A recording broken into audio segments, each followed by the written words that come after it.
Dinosaurs.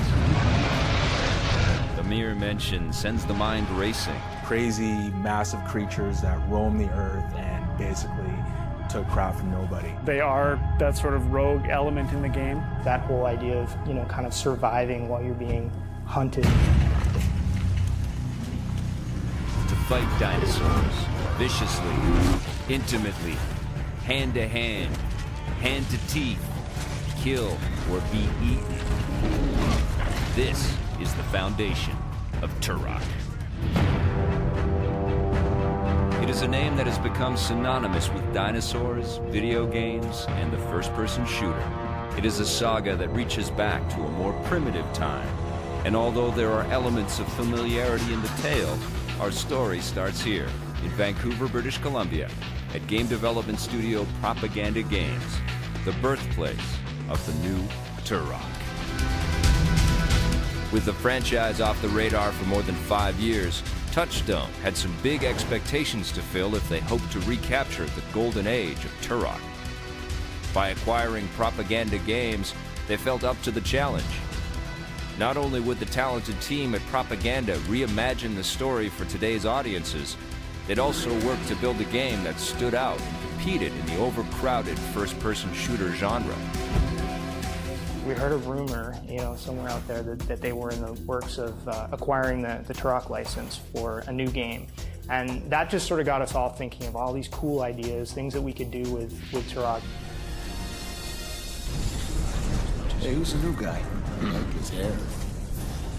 Hey, Dude looks older. your name's Turok, right? I know all about you.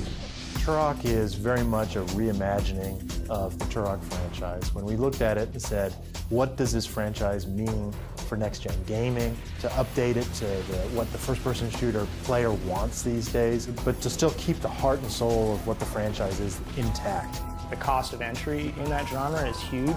It was something that we entered into with a bit of trepidation. We really looked at all of the shooters that were out there and tried to take sort of best in breed as far as what the cost of entry stuff was and tried to sort of match ourselves against each of those and then bring things that were totally new to the genre.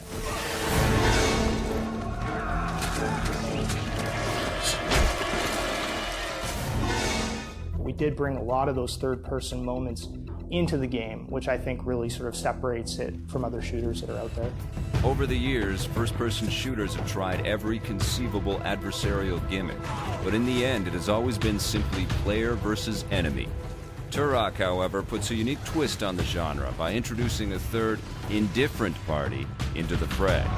The most imposing of them all would have to be The T-Rex, it's the biggest, it's the baddest, it's probably the scariest dino in the game. And it's big, it's imposing, it's scary.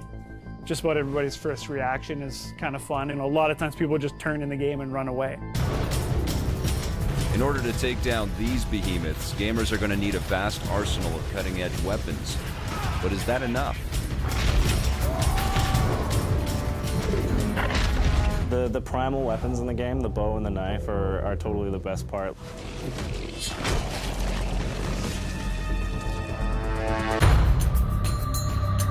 With the addition of an original soundscape, a cinematic musical score, and a first-rate cast of actors, the new Turok is born. I guess we can skip the usual training BS. There was a lot of interest when we started pitching the story and sharing the script around. It's a pleasure to do things that are smart and well written. Sort of takes your game up a couple of notches. From an initial pitch to Turok's concept art, to the game's programming, and then product testing, we'll investigate every aspect of development. Stay tuned for more of Awakening the Giants, the making of Turok.